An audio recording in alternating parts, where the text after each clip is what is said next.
So far, what we have is ways to think about vector combinations using two particular kinds of operations. We talk about a vector sum. So you know how to add. And a vector, it's called a scalar product.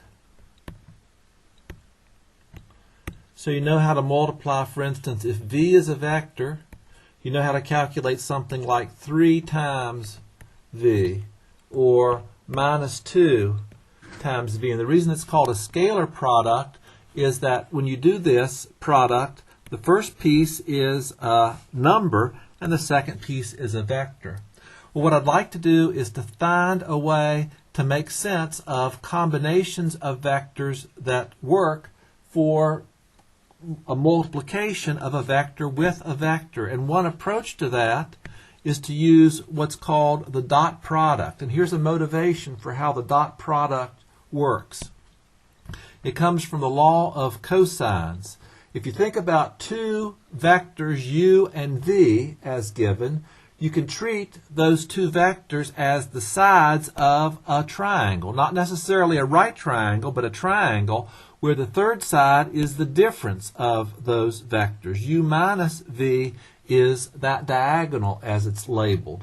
And what we can do is to think about how the law of cosines would apply to that triangle in terms of the lengths of the triangle, if with the lengths of those vectors that are specified, and the angle between the vectors as the theta that shows up for the law of cosines. So, what does the law of cosines say for this triangle? We've got u as a1i plus b1j, say that's the unit vector representation of u, and v in terms of a2i plus b2j, say. And now let's write down what the law of cosines gives. It says that the length of u minus v, that was the side opposite. Let me put a little picture what it looked like. That was the u minus v, that was the u, that was the v, and that was the u minus v. This was the theta. So the length of u minus v squared is the length of u squared plus the length of v squared minus 2 times the length of u times the length of v times the cosine of the angle in between. That's exactly the law of cosines interpreted in this vector setup. And now what that gives for the pieces involved, remember u was a1i plus b1j, and v was a2i plus b2j. So u minus v in length squared is the sum of the squares of the x component difference plus the y component difference, those things squared. So this is the left-hand side, is that. Length of u squared is in terms of the components of the u vector. Length of v squared is in terms of the components of the b vector.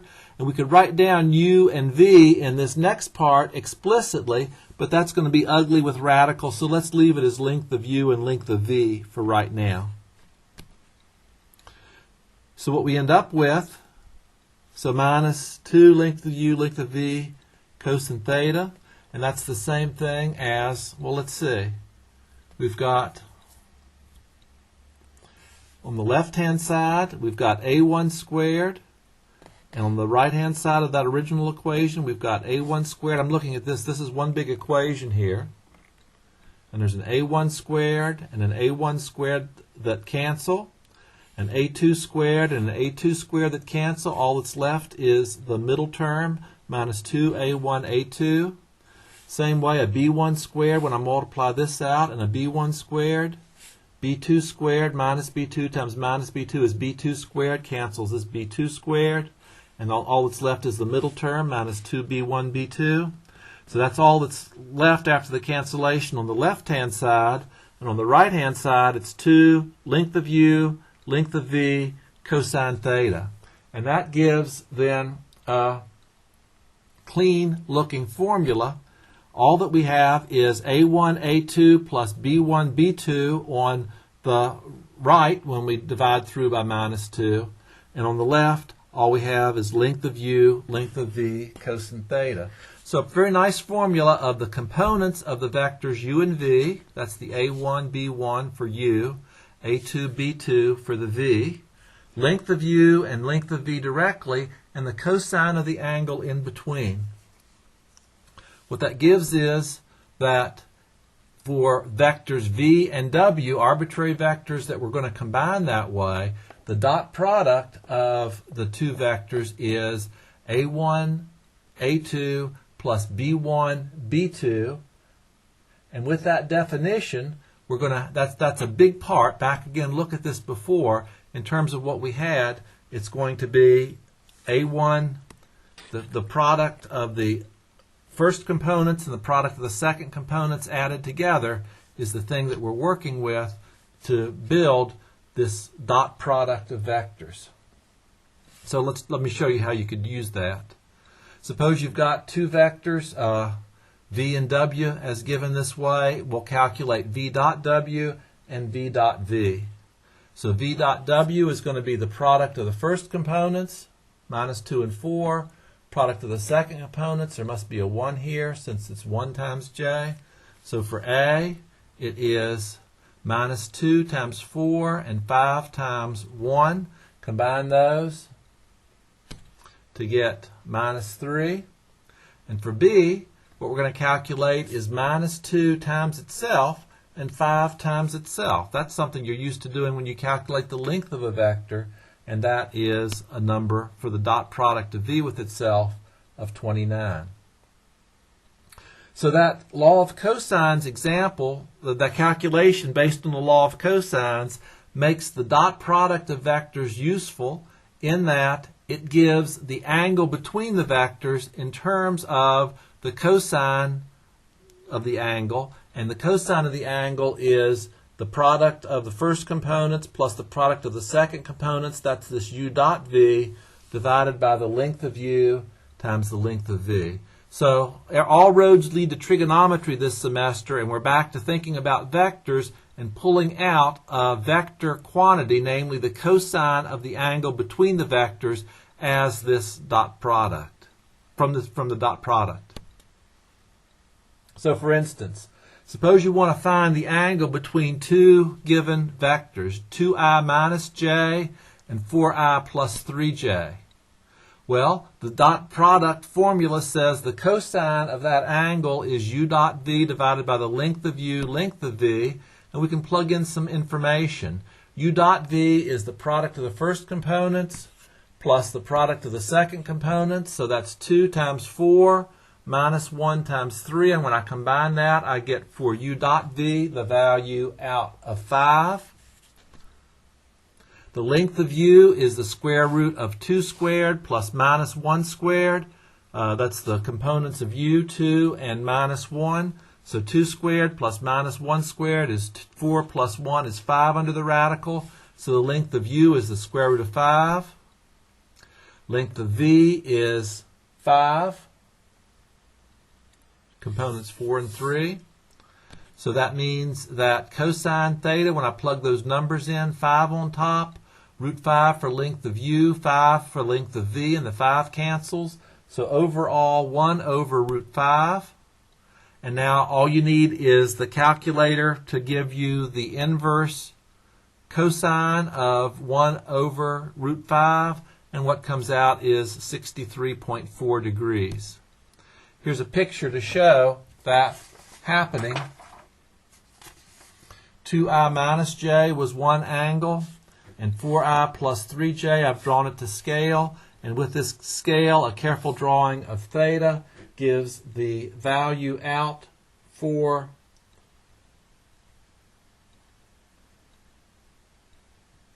theta of what I got as about 63.4 degrees.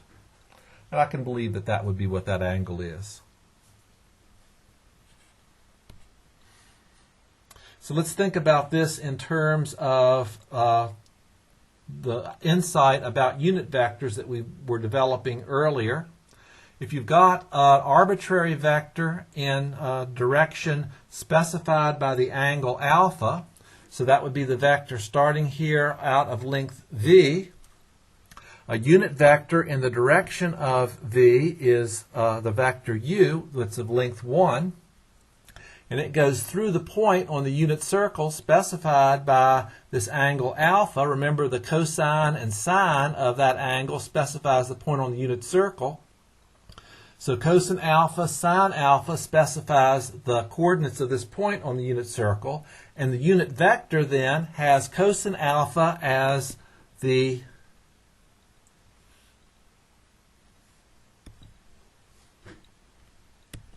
I component of the unit vector and sine alpha as the j component.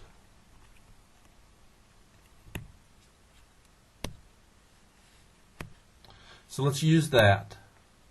U is v over the length of v. That's the unit vector formula we had from before.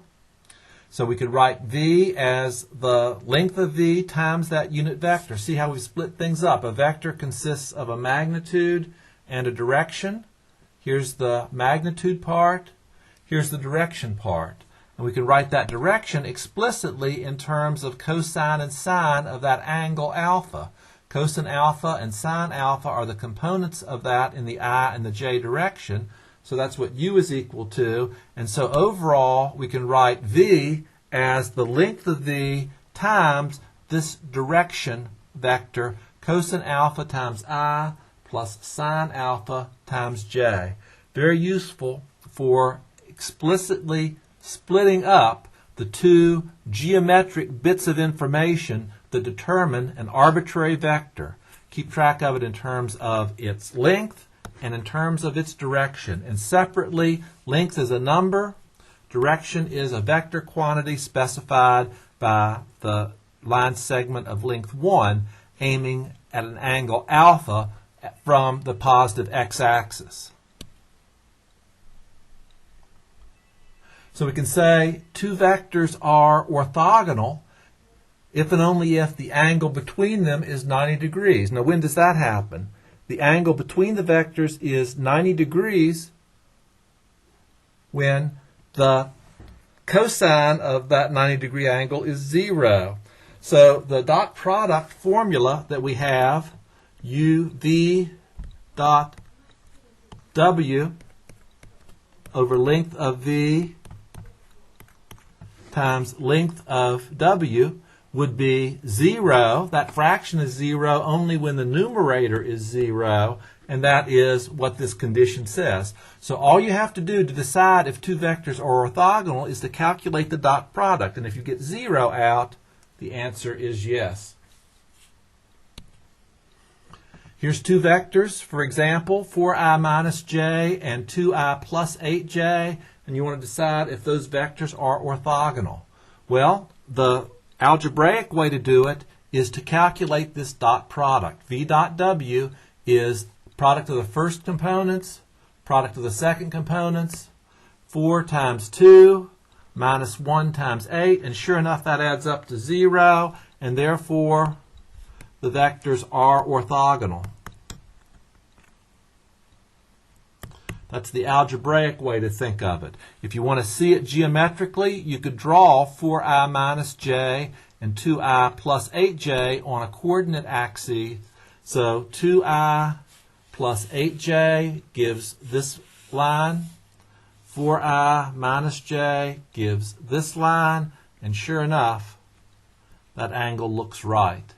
That would be the way of looking at it geometrically to verify that that's correct.